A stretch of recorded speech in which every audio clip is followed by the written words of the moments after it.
I want you to know I gave it a shot. An honest shot. I paid the $70. I waited for all the patches and updates to go through. And then I fired it up. Star Wars Outlaws from Ubisoft. Except at first, the game didn't work. I basically had about 10 minutes of this.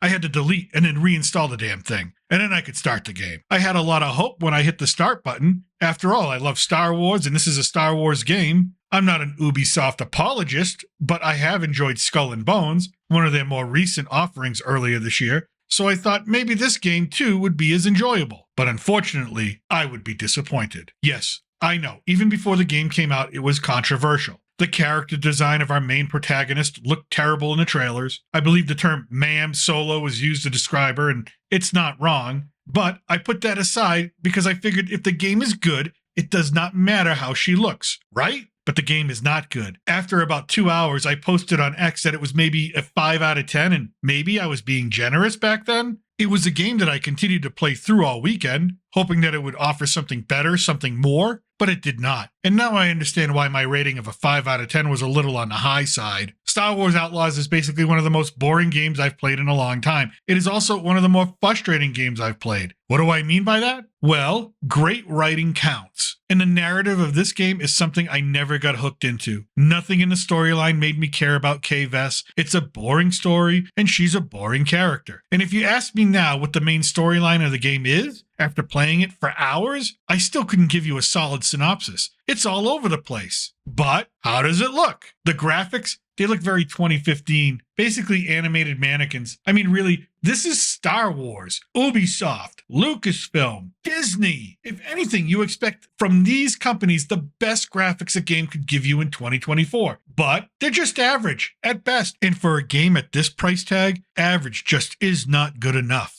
And then, after over 3 hours of gameplay, I realized that all this game is a bunch of fetch quests. Travel here to get this, then travel there to get that. Only to get there and find out you have to go somewhere else to get the item that you need. Over and over. Fetch quest after fetch quest after fetch quest. And maybe that would have been okay, except the mechanics of the game are painful. Again, never mind the graphics, which at any given time can go wonky on you, like the time I was in a field and the wind was blowing the grass. But it looked like the whole ground beneath me was moving, as if an earthquake was occurring. But the mechanics, there is an over-reliance on stealth. So much so I never want to play another game which involves stealth ever again. It is so inconsistent that you never know if you're doing it right or you're doing it wrong. Sometimes you can be right next to an enemy NPC, crouch down, and they walk right past you, inches from you, and you're exposed. You're not even covered by boxes or a shield or anything, but they still don't see you. And at other times, you crouch and you crawl only to have an NPC spot you from 30 yards away. And that's it. Automatic, mission over, try again, back to whatever checkpoint at which you last saved your game. And this inconsistency of gameplay gives Outlaws the overall feeling that it was never finished before being released. Or at least Ubisoft did not bother to test their own product. Absolutely no quality control. Or you just feel like you're playing a game that's older. Like I said, 2015 vibes. And the missions themselves are wonky in their own right. For example, while searching for stolen Empire goods, you're forced to stop and give life advice to a young woman about whether she should stay at the farm or move into the city. Why?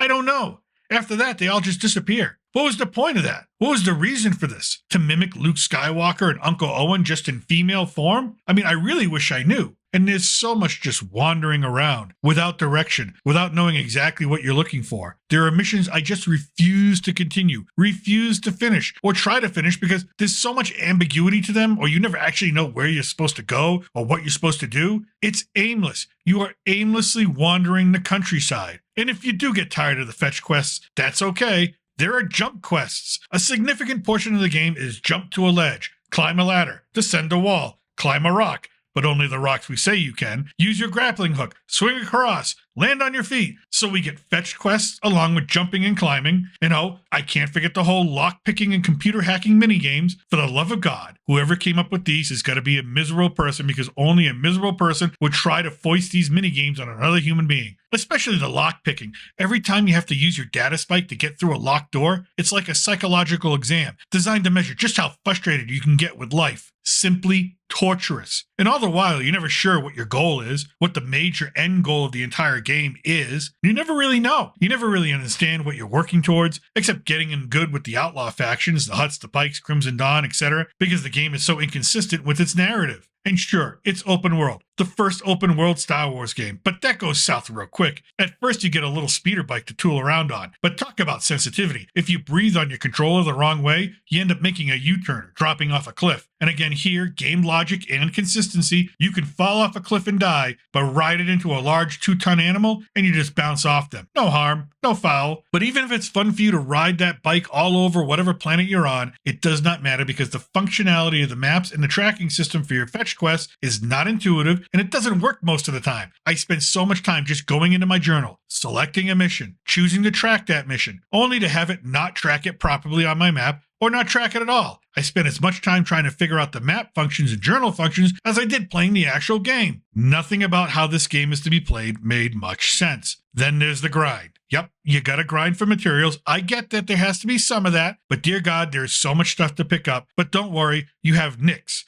your little scaly sidekick animal with you, because nowadays every Star Wars character needs a sidekick. I call it the Grogu effect. Something cute, something marketable, except Nix becomes an integral part of the stealth mode. Not only do you have to stop, scan the area, but you also have to command Nix to either steal, distract, retrieve, or perform another function for you that's just clumsy and overdone to the point of tired repetition. Nix just becomes annoying and silly. But Gringo, what about the combat? This is Star Wars after all. Well, you have a pistol that you can mod, and most of the game that's all you get. I was excited when I picked up other weapons like a Stormtrooper's blaster, only to get confused when I did not have it later on in the game. I mean, what happened to it? Then I realized that you can use another weapon when you pick it up, but once you do something besides shoot, like get on your bike, pick up material, or any other physical action in the game, you drop it and you're back to using your pistol. Why? I don't know. I'm not sure why they made it that way. Maybe to force you to use more stealth mode throughout the whole game? Seriously, after 1 hour, you are done with the whole stealth mode thing. You just want to be able to pick up a great weapon and start shooting. Hiding in the tall grass while trying to snipe stormtroopers with a small pistol gets real old